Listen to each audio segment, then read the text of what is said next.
Hello everybody, we're back and in round 2.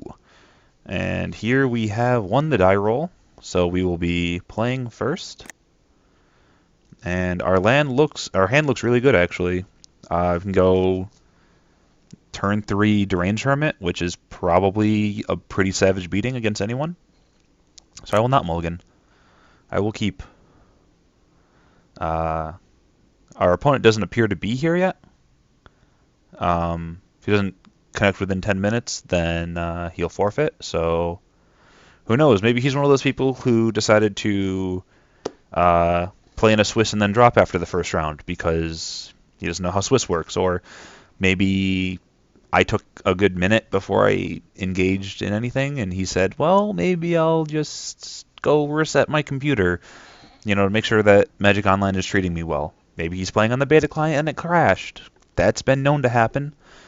But in the meantime, while I have 10 minutes, hopefully maybe I'll figure out how annotations work, and because I don't know how to edit well, so I'm not going to bother doing that.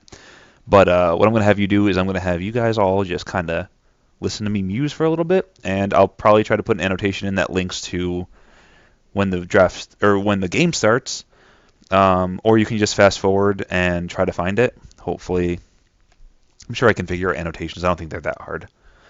But yeah, so in the meantime, some musings on the next draft format. For those of you who know me from watching my videos, you can tell I probably like drafts a lot.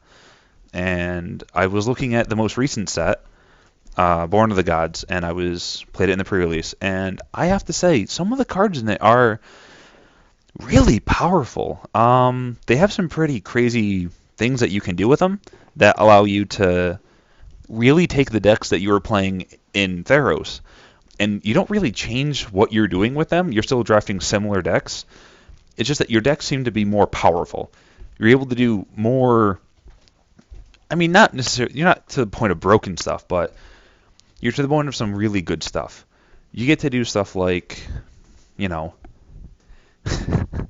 something like that I did at the pre-release. You take Fall of the Hammer, which says target creature you control deals damage equal to its power to target creature. It's 1 in a red. Super good card. I use it to great effect at the pre-release. Well, what you can do with it is if you're playing in the red-white heroic deck, you can go, okay, I will have my Phalanx leader fight my other Phalanx leader. That may seem weird, but what happens is you get 2 triggers, and they both go on the sack before it resolves, so you want to have your smaller one fight your bigger one, and preferably have a bunch of other stuff on the board. So you just basically make 2 +1/+1 counters go on all of your creatures, and if you have it set up so one's bigger than the other, the smaller one hits the bigger one, neither of them die, and then you just pumped your army really, really big at instant speed. And you can even do it at the end of their turn. If, let's say they didn't play a creature, or the creature they did play is super big and you can't deal with it, or has hexproof, well, you do it like that, and that way you can take your board, advance it really, really big for just 2 mana. It's kind of awesome.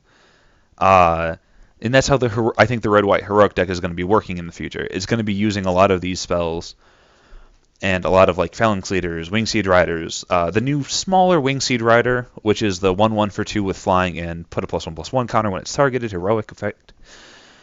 And I think that deck is going to be really good. You're probably going to see me draft it because I like playing red and I like playing things that beat down really hard.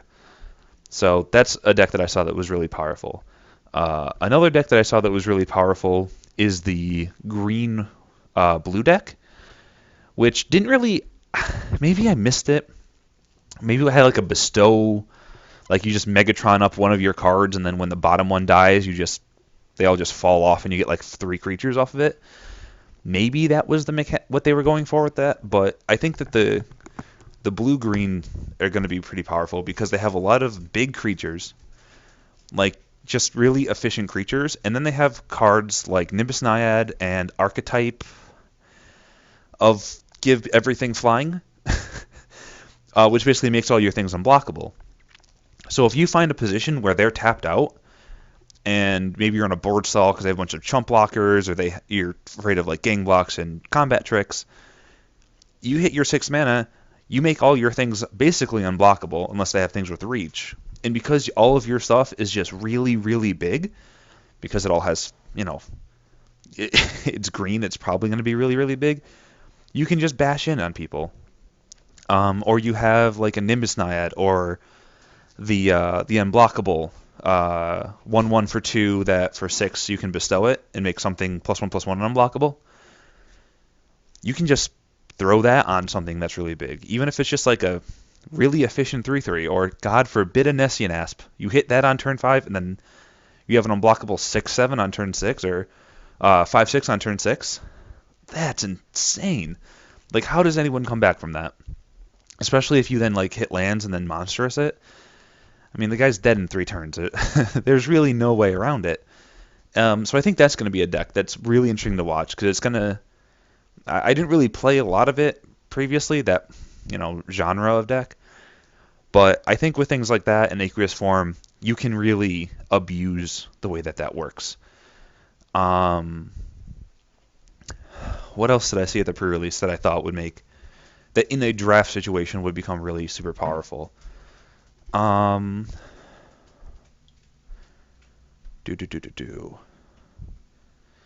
was a really interesting deck that I saw that was a white blue deck that was based on the idea of making your opponent not able to deal with be able to use their creatures. So what you basically are able to do is you're able to use the white tap down effects and the blue tap down effects.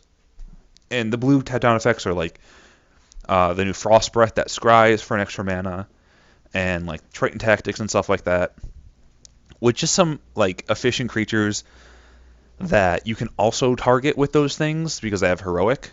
So I mean, you don't want to like Frost Breath your guys just to heroic them, but you can use the white ability that says tap X creatures, or you can use Triton Tactics to untap your guys, put a +1/+1 counter on them, give them a huge butt, and then block them, keep them tapped, and stuff like that. Like, there's just a lot of really, a lot of really good tempo stuff in that deck, and I feel like if you can just resolve, like, turn 2, turn 3, just efficient creatures, like, you don't need, like, Battle-Wise Hoplites even, just Traveling Philosophers into whatever the Windrake Bestow card is. You can just kind of just sit there and just be like, okay, I have 4 power, it's coming at you every turn. I have combat tricks to back it up, so I can pump them with like Dauntless Onslaught if I need to do some extra damage. Because that, is a whole other turn that you don't get to play Magic. I get to tap your guys down. And it even has the ability to do some of the evasion stuff I talked about in the green, when I was talking about green, but it's not as good because you don't have like the big meat of the green deck, which is, a thing. So that's another deck that I saw. That deck ended up coming in second at the pre-release. They ended up drawing the top 2. What else? It looks like our guy's about to time out in like 30, like maybe 5 seconds or so. Maybe not 5 seconds, but pretty soon. One more deck that I saw that was interesting. I don't know if it'll work. It is the red-blue. Basically, it just kind of sits there and just dirtles, getting card advantage off of things like the scry creatures and just like divination, just like random little advantages here and there, and then eventually it just gets to the point where they're just killing your things with 1-for-1s, they're countering your things with 1-for-1s, and you're just sitting there saying, okay, so that's a thing that happens. And they just all of a sudden are sitting there with a grip of cards. You've used all of your resources, and the board is either clear or it's even. And they just continue to do stuff, and you're just sitting there like ripping off the top of your deck. If you can just beast them down by attacking them really quickly and being aggressive, or just going over the top with stuff they can't deal with, then that's great. The issue is they have nice tricks and stuff like that they can do to do good stuff against you. So those are decks that I saw at the pre-release that I thought were interesting, and that's a quick 10-minute look into my brain into what I think about for the future of the set. which we will be doing next week during the pre-releases on the Friday. But for now, we have won our second cube match, which is really sad. I kind of feel cheated that we didn't get to play with the deck again. But hey, it happens, and I'll take the free Phantom tickets because maybe it'll let me do another cube draft for you guys in the future if I win another round. I think I get enough with my winnings from last time and this time that I'll be able to do that. But we'll see. So thank you very much for staying. If you did. If not, well, oops. So yeah. See you guys in the next round.